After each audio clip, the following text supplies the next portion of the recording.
Hi ಎಲ್ರಿಗೂ. ನಾವಿವತ್ತೆಲ್ಲಿಗೆ ಹೋಗ್ತಾ ಇದ್ದೀವಿ ಗೊತ್ತಾ? ತಮ್ಮನೇಲೆಲ್ಲ ಆಲ್ರೆಡಿ ನೋಡಿರ್ತೀರಾ, ಆದರೂ ತಿಳಿಸ್ಕೊಡ್ತೀನಿ. ಸ್ಥಳೀಯ ಭಕ್ತರ ಆರಾಧ್ಯ ದೈವ ಅಮ್ಮ ಶ್ರೀ ಚಾಮುಂಡೇಶ್ವರಿ ದೇವಸ್ಥಾನ ಇರುವ ಚನ್ನಪಟ್ಟಣ ತಾಲೂಕು ಮಾಲೂರು ಹೋಬಳಿಯ ಗೌಡ್ಗೆರೆ ಗ್ರಾಮಕ್ಕೆ ನಾವು ಹೋಗ್ತಿದ್ದೀವಿ. ತಾಯಿಯ ಆಶೀರ್ವಾದವನ್ನು ಪಡೆಯುವ, ತಮ್ಮ ಸಮಸ್ಯೆಗಳಿಂದ ಪರಿಹಾರವನ್ನು ಪಡೆಯುವ ಭರವಸೆಯಿಂದ ಹಲವಾರು ಭಕ್ತರು ಇಲ್ಲಿಗೆ ಈ ದೇವಸ್ಥಾನಕ್ಕೆ ಬರ್ತಾನೆ ಇದ್ದಾರೆ. ನಾವು ಇವತ್ತು ಅಲ್ಲಿಗೆ ಹೋಗ್ತಾ ಇದ್ದೀವಿ. ಇನ್ನು ಇದರ ಇತಿಹಾಸದ ಬಗ್ಗೆ ಹೇಳಬೇಕು ಅಂದರೆ, ಕೆಲವು ವರ್ಷಗಳ ಹಿಂದೆ ತನ್ನ ಜಮೀನಿನಲ್ಲಿ 6ನೇ ತರಗತಿಯ ವಿದ್ಯಾರ್ಥಿಯೊಬ್ಬ ತನ್ನ ಸ್ನೇಹಿತರೊಂದಿಗೆ ಆಟವಾಡುತ್ತಿದ್ದಾಗ ಕೆಲವು ಇಟ್ಟಿಗೆಗಳು, ಕೊಂಬೆಗಳು, ಎಲೆಗಳಿಂದ ಒಂದು ಚಿಕ್ಕದಾದ ದೇವಾಲಯ ನಿರ್ಮಿಸಿ ಅಲ್ಲಿ ಅವರಿಗೆ ಬೇಕಾಗಿರುವಂಥ ದೇವರನ್ನು ಪೂಜೆ ಮಾಡೋದಕ್ಕೆ ಏರ್ಪಾటు ಮಾಡ್ತಾರೆ. ಆಗಿನ ಕಾಲದಲ್ಲಿ ಮಕ್ಕಳೆಲ್ಲ ಹಾಗೆ ಹೊರಗಡೆ ಮಣ್ಣಲ್ಲಿ ದೇವಸ್ಥಾನ ಮಾಡಿಕೊಂಡು, ಅಡುಗೆ ಮಾಡಿಕೊಂಡು, ಊಟ ಮಾಡೋದು, ಈ ಥರ ಆಟಗಳನ್ನ ಆಡ್ತಿದ್ರು. ಹಾಗೆ ಮಾಡ್ತಿರ್ತಾರೆ. ಅಲ್ಲಿ ಪೂಜಿಸೋಕ್ಕೆ ಹೋದಾಗ ದೇವರ ವಿಗ್ರಹ ಸಿಗಲ್ಲ. ಆಗ ಒಂದು ಹುಡುಗ ಒಪ್ಕೋತಾನೆ, ಆ ದೇವರ ವಿಗ್ರಹ ತರೋದಕ್ಕೆ ನನ್ನ ಜವಾಬ್ದಾರಿ ಅಂತ. ಹೀಗೆ ಮನೆಗೆ ಹೋಗಬೇಕಾದ್ರೆ ಒಂದು ಲೋಹದಿಂದ ಮಾಡಿದ ಒಂದು ಚಿಕ್ಕ ಚಾಮುಂಡೇಶ್ವರಿ ದೇವಿ ವಿಗ್ರಹ ಕಾಣಿಸುತ್ತೆ. ಅದನ್ನು ತೊಗೊಂಡೋಗಿ ಅಲ್ಲಿಟ್ಟು ಪೂಜೆ ಮಾಡೋದಕ್ಕೆ ಮಾಡ್ತಾರೆ. ಆದರೆ ಅದು ತುಂಬ ಚಿಕ್ಕದಾದ್ರಿಂದ ಕಾಣಿಸೋದಿಲ್ಲ. ಜೊತೆಗೆ ಅದು ಅಷ್ಟು ಅವರಿಗೆ ಸ್ಯಾಟಿಸ್ಫ್ಯಾಕ್ಷನ್ ಆಗಲ್ಲ. ನಂತರ ಅವ್ರ ಮನೆಯಲ್ಲಿರುವಂತಹ ಒಂದು ದೊಡ್ಡ ಚಾಮುಂಡೇಶ್ವರಿ ದೇವಿ ಫೋಟೋನ ತರ್ತೀನಿ ಅಂತ ಒಪ್ಕೋತಾನೆ. ಆ ಫೋಟೋ ತಂದು ಅಲ್ಲಿ ಆ ಹುಡುಗರೆಲ್ಲ ಆಟ ಆಡೋದಕ್ಕೆ ಪ್ರಯತ್ನ ಪಡ್ತಾರೆ, ಪೂಜೆನ ಮಾಡ್ತಾರೆ, ಪ್ರಾರ್ಥಿಸ್ತಾರೆ. ಇದೆಲ್ಲ ಆದ ನಂತರ ಆ ದಿನದಿಂದ ಆ ಹುಡುಗನಿಗೆ ಒಂದು ಪ್ರಜ್ಞೆ ತಪ್ತಾ ಹೋಗುತ್ತೆ, ಮೂರ್ಛೆ ತಪ್ತಾರೆ. ಒಂದು ವಿಸ್ಮಯಕಾರಿಯಾದ ಒಂದು ದಿನವೇ ಆ ದಿನ ಆಗಿರುತ್ತೆ. ಆ ಥರ ನಡೀತಾ ಇರುತ್ತೆ. ಇನ್ನು ಈ ದೇವಸ್ಥಾನಕ್ಕೆ ನಾವು ಈಗ ಬಂದಿದ್ದೀವಿ. ಇಲ್ಲಿ ಎಲ್ಲ ರೀತಿಯ ಫೆಸಿಲಿಟಿ ಇದೆ. ಪಾರ್ಕಿಂಗ್ ಫೆಸಿಲಿಟಿ ಇದೆ. ಪಾರ್ಕಿಂಗ್ ಫೆಸಿಲಿಟಿ ಕೂಡ ಸಪ್ರೇಟ್ ಇದೆ. ಆಟೋಗೆ, ಕಾರ್ಗೆ, ಬಸ್ಸಲ್ಲಿ ಬರೋರಿಗೆ ಎಲ್ಲರಿಗೂ ತುಂಬ ಫೆಸಿಲಿಟಿ ಇದೆ. ಮದ್ದೂರಿಗೆ ಹೋಗಿ ಅಲ್ಲಿಂದ ಗೌಡ್ಗೆರೆಗೆ ಬಸ್ಸಸ್ ಡೈರೆಕ್ಟ್ ಇದೆ, ಅಲ್ಲಿಗೂ ಕೂಡ ಬರ್ಬೋದು. ಇಲ್ಲ ಅಂದರೆ ಚನ್ನಪಟ್ಟಣದಿಂದ ಕೂಡ ಡೈರೆಕ್ಟ್ ಬಸ್ ಇದೆ, ಅಲ್ಲಿಂದನೂ ಕೂಡ ಬರ್ಬೋದು. ತುಂಬ ಕಡಿಮೆ ಆಗುತ್ತೆ, ಬೇಗ ಬಸ್ಸು ತುಂಬ ಅವೈಲಬಲ್ ಇರೋದ್ರಿಂದ ಯಾವುದೇ ತೊಂದರೆ ಆಗೋದಿಲ್ಲ. ಇನ್ನು ಆ ಪಾರ್ಕಿಂಗ್ ಆದಮೇಲೆ ನೀವು ಅಲ್ಲಿಂದ ಸ್ವಲ್ಪ ದೂರ ನಡ್ಕೋಬೇಕು. ಸ್ವಲ್ಪ ದೂರ ಅಂದರೆ ತುಂಬ ಏನಿಲ್ಲ, ಒಂದು 5 ಮೀಟ್ರ್ 10 ಮೀಟ್ರ್ ಇರ್ಬೋದು ಅಷ್ಟೇ. ಅಲ್ಲಿಗೆ ನಡ್ಕೊಂಡು ಹೋಗಿ ಮೊದಲಿಗೆ ನಮಗೆ ಕಾಣಿಸೋದು ಆ ದೊಡ್ಡದಾದ ಚಾಮುಂಡೇಶ್ವರಿ ವಿಗ್ರಹ. ಅಲ್ಲಿ ಸಪ್ರೇಟಾಗಿ ಹೋಗೋದಕ್ಕೆ ಜಾಗ ಮಾಡಿದ್ದಾರೆ. ಮೊದಲಿಗೆ ಗಣೇಶನ ಪೂಜೆ ಮುಗಿಸಿ, ನಂತರ ಚಾಮುಂಡಿ ಅವತಾರ ಮುಗಿಸಿ, ಶಿವನ ಒಂದು ವಿಗ್ರಹ ಇದೆ, ಅದನ್ನು ಕೂಡ ನೋಡಿಕೊಂಡು ಅಲ್ಲಿ ನಾಗಪುಷ್ಪ ಹೂವುದು ಒಂದು ಮರ ಕೂಡ ಇದೆ, ಅದನ್ನು ಕೂಡ ಅಬ್ಸರ್ವ್ ಮಾಡಿ ಹೋಗಬೇಕಾದ್ರೆ ಮಿಸ್ ಮಾಡಬೇಡಿ ಖಂಡಿತ. ಅದನ್ನು ನೋಡಿಕೊಂಡು ನೀವು ಕ್ಯೂವಲ್ಲಿ ಹೋಗಬೇಕು. ಇಲ್ಲಿ ಯಾವುದೇ ಚಾರ್ಜ್ ಇಲ್ಲ. ಹೋಗ್ತಾ ಇರಬೇಕಾದ್ರೆ ನಿಮಗೆ ಸುತ್ತ ಕಾಣಿಸೋದು ಕಾಯಿ ಕೊಟ್ಟಿರುವಂಥದ್ದು. ಅಲ್ಲಿ 7 ವಾರ 11 ಸುತ್ತನ ಸುತ್ತಿ ಕಾಯಿನ ಇಟ್ಕೊಂಡು ಪೂಜೆ ಮಾಡಿಸಿ ಒಂದು ಬಸವಪ್ಪನ ವಿಗ್ರಹ ನಿಲ್ಲಿಸಿದ್ದಾರೆ. ಅಲ್ಲಿ ಮಾಡಿದ್ರೆ ಖಂಡಿತ ನೀವು ಅಂದ್ಕೊಂಡಿದ್ದು ನೆರವೇರುತ್ತೆ ಅಂತ ಹೇಳ್ತಾರೆ. ಆದ್ದರಿಂದ ಎಷ್ಟೊಂದು ಜನ ಅಲ್ಲಿ ಕಾಯಿ ಕಟ್ತಾರೆ. ಬಸವಪ್ಪನ ಆ ತಲೆಯಿಂದ ನೀರನ್ನು ಕೂಡ ಹಾಕ್ತಾರೆ. ಎಷ್ಟೋ ರೋಗ ರುಜಿನಗಳು ಕೂಡ ಹೋಗಿದೆ ಅಂತ ಕೂಡ ಹೇಳ್ತಾರೆ. ಅದಕ್ಕೆ ಅಂತ ಒಂದು ಟೈಮಿಂಗ್ಸ್ ಇರುತ್ತೆ, ಅದನ್ನು ಅಲ್ಲಿ ನೀವು ಹೋಗಿ ದೇವಸ್ಥಾನದಲ್ಲಿ ವಿಚಾರಿಸ್ಕೋಬೇಕು. ಇದಾದ ನಂತರ ನಾವು ಅಲ್ಲಿ ಒಳಗಡೆ ಹೋಗೋದಕ್ಕೆ ಕಾಣಿಸೋದು ಚಾಮುಂಡೇಶ್ವರಿ ತಾಯಿ. ಆ ತಾಯಿಯ ದರ್ಶನ ಪಡೆದು ನಾವು ಮುಂದೆ ಹೋಗಬೇಕು. ಚಾಮುಂಡೇಶ್ವರಿ ತಾಯಿಯ ಬಗ್ಗೆ ಹೇಳಬೇಕು ಅಂತ ಅಂದರೆ, ಚಾಮುಂಡೇಶ್ವರಿ ತಾಯಿ ಮುಂದೆ ಶ್ರೀಚಕ್ರದ ಒಂದು ಪ್ರತಿಷ್ಠಾಪನೆ ಕೂಡ ಆಗಿದೆ. ಇದು ಎಲ್ಲ ದೇವಸ್ಥಾನದಲ್ಲೂ ನೋಡೋದಕ್ಕೆ ಸಿಗಲ್ಲ. ಕೆಲವೇ ದೇವಸ್ಥಾನದಲ್ಲಿ ಶಕ್ತಿ ದೇವತೆಗಳಲ್ಲಿ ಮಾತ್ರ ಸಿಗೋದು. ಅದರಲ್ಲಿ ಈ ದೇವಸ್ಥಾನ ಒಂದು. ಈ ಅಮ್ಮನ ದೇವಸ್ಥಾನದಲ್ಲಿ ಅಮ್ಮನ ಪ್ರತಿಮೆ ಸುಮಾರು 2.5 ಅಡಿ ಎತ್ತರವಿದ್ದು 24 ಬೀಜಾಕ್ಷರವನ್ನು ಹೊಂದಿದೆ. ಇಲ್ಲಿ ಕೂರ್ಮ ಪೀಠದ ಮೇಲೆ ಶ್ರೀಚಕ್ರವನ್ನು ಸ್ಥಾಪಿಸಲಾಗಿದೆ ಅಂತ ಹೇಳ್ತಾರೆ. ಚಾಮುಂಡೇಶ್ವರಿ ದೇವಸ್ಥಾನವನ್ನು ಹೊರತುಪಡಿಸಿ ಶ್ರೀಚಕ್ರ ಸ್ಥಾಪನೆಯೊಂದಿಗೆ ಕೂರ್ಮಪೀಠವು ದೇಶದ ಬೇರೆಲ್ಲಿಯೂ ಲಭ್ಯವಿಲ್ಲ ಅನ್ನೋದು ಹೇಳ್ತಾರೆ ಕೂಡ. ಇಲ್ಲಿ ಆ ಥರ ಒಂದು ನಂಬಿಕೆ ಇದೆ. ಇನ್ನು ಮುಂದೆ ಹೋದರೆ ದೇವರ ದರ್ಶನ ಮುಗಿಸಿ ಮುಂದೆ ಹೋದರೆ ನಮಗೆ ಅಲ್ಲಿ ಆಂಜನೇಯನ ವಿಗ್ರಹ ಮತ್ತು ಒಂದು ತಿಮ್ಮಪ್ಪನ ಒಂದು ವಿಗ್ರಹನೂ ಕಾಣಿಸುತ್ತೆ.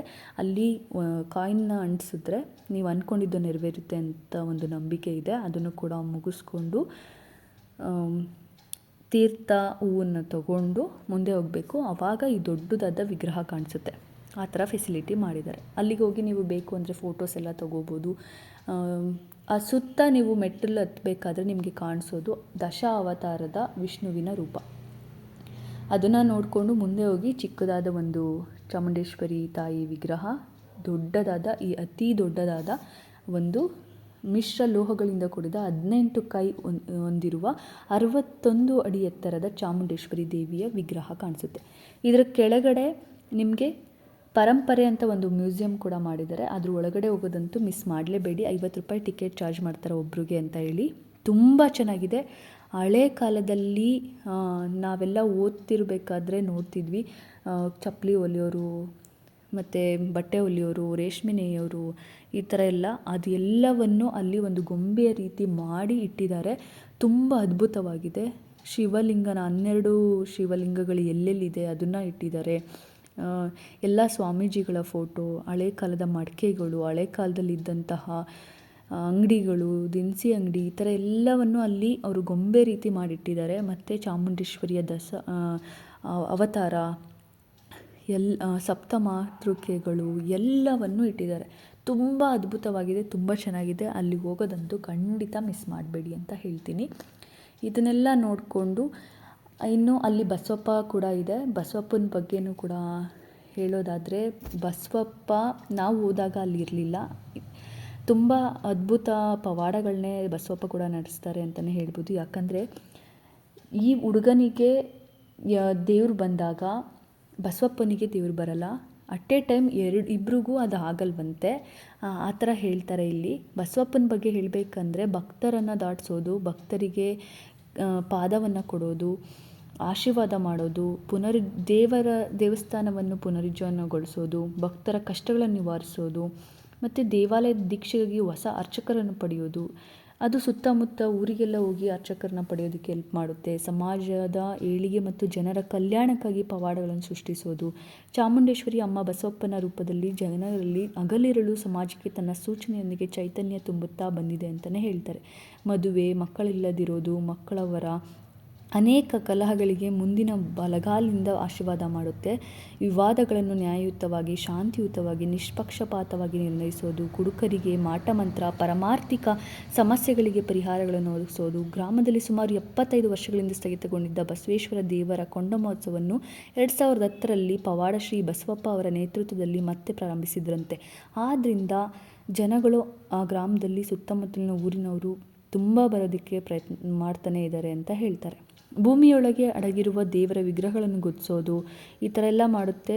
ಆಗ ಮದ್ದೂರು ತಾಲೂಕಿನ ಪುಟ್ಟಸ್ವಾಮಿ ಅವರ ಒಂದು ಭೂಮಿಯಲ್ಲಿ ವೆಂಕಟೇಶ್ವರನ ವಿಗ್ರಹನ ಪತ್ತೆ ಮಾಡಿದ್ರಂತೆ ಈ ಬಸವಪ್ಪ. ಆ ದೇವ್ರನ್ನ ಈಗಲೂ ಪೂಜೆ ಮಾಡ್ತಿದ್ದಾರಂಥವ್ರು. ಅದಕ್ಕೋಸ್ಕರ ಈ ಬಸವಪ್ಪನ ಒಂದು ಪವಾಡ ವಿಸ್ಮಯ ಅಂತಲೇ ಹೇಳ್ಬೋದು.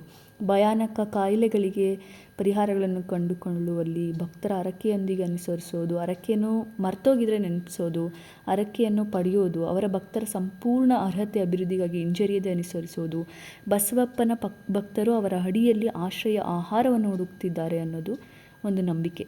ಇದು ಬಸವಪ್ಪನ ಬಗ್ಗೆ. ಆದರೆ ಇನ್ನು ನಾನು ಆಗಲೇ ಹೇಳ್ದಂಗೆ ಆ ಚಿಕ್ಕ ಹುಡುಗನ ಬಗ್ಗೆ ಹೇಳ್ತಾ ಇದ್ದೆ. ಚಿಕ್ಕ ಹುಡುಗ ಯಾವಾಗ ಮೂರ್ಛೆ ತಪ್ಪಿ ತುಂಬ ವೀಕ್ ಆಗ್ತಾ ಹೋಗ್ತಾನೆ, ಆ ದಿನದಿಂದ ಏನು ವಿಸ್ಮಯ ನಡೀತು ಅಂತ ಹೇಳಿದೆ. ಆಗ ಅವ್ರ ತಂದೆ ತಾಯಿಗೆ ಒಂಥರ ಬೇಜಾರಾಗುತ್ತೆ. ಆಗ ಒಳ್ಳೆ ಡಾಕ್ಟ್ರು, ದೊಡ್ಡ ದೊಡ್ಡ ಹಾಸ್ಪಿಟ್ಲುಗಳಿಗೆ ತೋರಿಸ್ತಾರೆ. ಅದು ಸರಿ ಹೋಗಲ್ಲ, ಎಲ್ಲ ರಿಪೋರ್ಟ್ ನಾರ್ಮಲ್ ಇದೆ ಅಂತ ಹೇಳ್ತಾರೆ. ಮತ್ತು ಆಗಿದ್ರೆ ಏನಾಗಿರ್ಬೋದು ಅಂತ ಚೆಕ್ ಮಾಡಿದಾಗ ಅಲ್ಲಿ ಸುತ್ತಮುತ್ತ ಜನ ಆಗಿನ ಕಾಲದಲ್ಲೆಲ್ಲ ಹೇಳ್ತಿದ್ರು ದೆವ್ವ ಬಂದಿದೆ, ಯಾರೋ ಮಾಡಿಸಿದ್ದಾರೆ ಅಂತ. ಅದನ್ನು ಕೂಡ ಹೋಗಿ ಚೆಕ್ ಮಾಡಿಸ್ತಾರೆ. ಅದನ್ನು ಕೂಡ ಆಗಿರೋದಿಲ್ಲ. ಅದರಲ್ಲೂ ಯಾವುದೇ ಪರಿಹಾರ ಸಿಗೋದಿಲ್ಲ ಅವರಿಗೆ. ಆಗ ಯಾರಿಂದನೂ ಹೆಲ್ಪ್ ಮಾಡೋಕ್ಕಾಗೋದೇ ಇಲ್ಲ. ನಂತರ ಒಂದು ದೊಡ್ಡ ಜ್ಯೋತಿಷಿಯೊಂದಿಗೆ ಆ ಹುಡುಗನ ಕರ್ಕೊಂಡೋಗಿ ಆ ಜಾತಕನ ತೋರಿಸ್ತಾರೆ. ಆಗ ಆ ಜ್ಯೋತಿಷಿ ಹೇಳ್ತಾರೆ, ಇಲ್ಲಿ ಯಾವುದೇ ಕಾಯಿಲೆ ಇಲ್ಲ, ಯಾವುದೇ ಮಾಟ ಮಂತ್ರ ಮಾಡಿಸಿಲ್ಲ, ಆರಾಮಾಗೇ ಇದ್ದಾರೆ, ಚಾಮುಂಡೇಶ್ವರಿ ಕೃಪೆಯಿಂದ ದಿವ್ಯ ಜ್ಞಾನ ಪಡೆದುಕೊಂಡಿದ್ದಾರೆ. ಆಗ್ಲಿಂದ ಇಲ್ಲಿ ಒಂದು ಅದ್ಭುತನೇ ನಡೆಯುತ್ತೆ. ಮತ್ತೆ ಅವ್ರಿಗೆ ಏನಾದ್ರು ಮೂರ್ಛೆ ತಪ್ಪಾಗ ಅವ್ರಿಗೆ ಏನಿದೆ ಅನ್ನೋದನ್ನು ಕೇಳಿ ಬಿಟ್ಟರೆ ಯಾವುದೇ ಬಲವಂತ ಮಾಡಬೇಡಿ ಅಂತ ಹೇಳ್ತಾರೆ. ಆಗ ಯಾವಾಗ ಅವರಿಗೆ ಮೂರ್ಛೆ ತಪ್ತಾ ಬರುತ್ತೆ ಅಂದರೆ ಟ್ರಾನ್ಸ್ನಲ್ಲಿದ್ದಾಗ ಭವಿಷ್ಯ ನುಡಿಯೋದಕ್ಕೆ ಪ್ರಾರಂಭ ಮಾಡ್ತಾರೆ. ಆ ಮಾತುಗಳನ್ನೆಲ್ಲ ಕೇಳಿಸ್ಕೊಳ್ತಾ ಹೋದಾಗ ಸ್ಟಾರ್ಟಿಂಗಲ್ಲಿ ಅದು ಎಲ್ರಿಗೂ ಆಶ್ಚರ್ಯ ಅನಿಸುತ್ತೆ, ಜೊತೆಗೆ ನಂಬೋದಿಲ್ಲ. ಬರ್ತಾ ಬರ್ತಾ ಅದು ನಿಜ ಆದಾಗ ಖಂಡಿತ ಎಲ್ಲರೂ ನಂಬ್ತಾರೆ. ಅಷ್ಟು ಆಗುತ್ತೆ ಅಲ್ಲಿ. ನಂತರ ಆ ಹುಡುಗ ಚಾಮುಂಡೇಶ್ವರಿ ದೇವಿ ಆದೇಶ ಆಗಿದೆ, ಅವರೇನು ಚಿಕ್ಕದಾದ ಆಡ್ತಾ ಇರಬೇಕಾದ್ರೆ ಅದೊಂದು ವಿಗ್ರಹ ಮಾಡಿದ್ರು, ಅಲ್ಲಿ ಒಂದು ದೇವಸ್ಥಾನ ಕಟ್ಸೋಕೆ ಹೇಳಿದ್ದಾರೆ ಅಂತ ಹೇಳ್ತಾರೆ. ಅದನ್ನು ದೊಡ್ಡವರಿಗೆ ಅಂದರೆ ಎತ್ತವರಿಗೆ ತಿಳಿಸಿದಾಗ ಅದನ್ನು ಊರ ಜನ ಹತ್ರ ಮಾತಾಡಿ ಒಂದು ಚಿಕ್ಕದಾದ ದೇವಸ್ಥಾನನ ನಿರ್ಮಿಸ್ತಾರೆ ಅಲ್ಲಿ. ಅದಾದಮೇಲೆ ಆ ದೇವಸ್ಥಾನಕ್ಕೆ ಆ ಹುಡುಗನ್ನೇ ಅರ್ಚಕನಾಗಿ ಮಾಡ್ತಾರೆ. ಆಗ್ಲಿಂದ ಆ ಹುಡುಗ ಅಲ್ಲಿ ಅರ್ಚಕನಾಗ್ತಾನೆ. ಅವರೇ ಮಂಜುನಾಥ ಅನ್ನೋರು. ಆ ಹುಡುಗ ಅರ್ಚಕ ಆದಮೇಲೆ ಅಲ್ಲಿಗೆ ಒಳಗೆ ಹೋದಾಗ, ದೇವಸ್ಥಾನದ ಒಳಗೆ ಹೋದಾಗ ವಿಗ್ರಹ ನೋಡಿದ ತಕ್ಷಣ ಅವರಿಗೆ ಏನು ಕಾಣಿಸ್ತು, ಏನು ಕೇಳಿಸ್ತು ಅಂತ ಅಂದರೆ, ಸಾಂಪ್ರದಾಯಿಕವಾಗಿ ರೇಷ್ಮೆಯನ್ನು ಧರಿಸ್ತಾ ಒಂದು ಚಿಕ್ಕ ಹುಡುಗಿ ಕಾಲುಂಗುರದ ಶಬ್ದವನ್ನು ಕೇಳಿಸ್ಕೊಂಡು ಒಂಥರ ನೋಡಿ ಅದು ಹೋಗಿ ಅಂತಿಮವಾಗಿ ಆ ವಿಗ್ರಹನ ಸೇರಿದ್ದು ನೋಡ್ತಾರಂತೆ. ಆಗ್ಲಿಂದ ಆ ದೇವಸ್ಥಾನದಲ್ಲಿ ಒಂದು ವಿಶೇಷ ದೇವಾಲಯ ಆಯಿತು, ಜೊತೆಗೆ ಡಿಫ್ರೆಂಟಾಗಿ ಅದು ಒಂದು ಪವಾಡನೆ ಸೃಷ್ಟಿ ಮಾಡ್ತು ಅಂತಲೇ ಹೇಳ್ತಾರೆ. ಆ ಒಂದು ನಂಬಿಕೆ ಅಲ್ಲಿದೆ.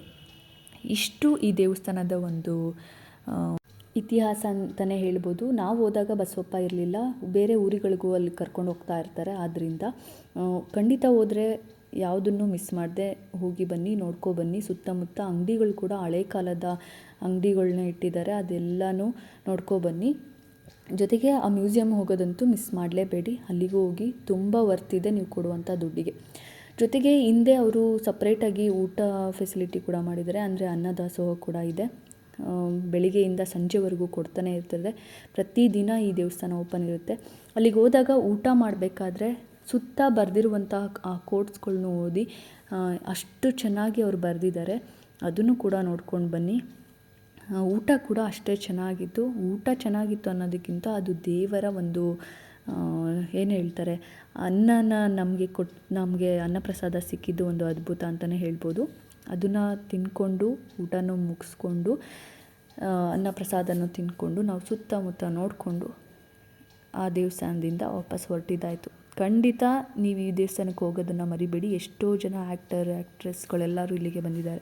ನಿಮ್ಮ ಎಲ್ಲ ಕಷ್ಟಗಳಿಗೆ ಇಲ್ಲಿ ಪರಿಹಾರ ಸಿಗುತ್ತೆ. ಖಂಡಿತ ಯಾವುದೇ ಕಾರಣಕ್ಕೂ ಮಿಸ್ ಮಾಡದೆ ಈ ಜಾಗಕ್ಕೆ ಹೋಗಿ, ನಿಮ್ಮ ಎಲ್ಲ ಕಷ್ಟಗಳಿಗೂ ಪರಿಹಾರ ಸಿಗುತ್ತೆ. Thank you.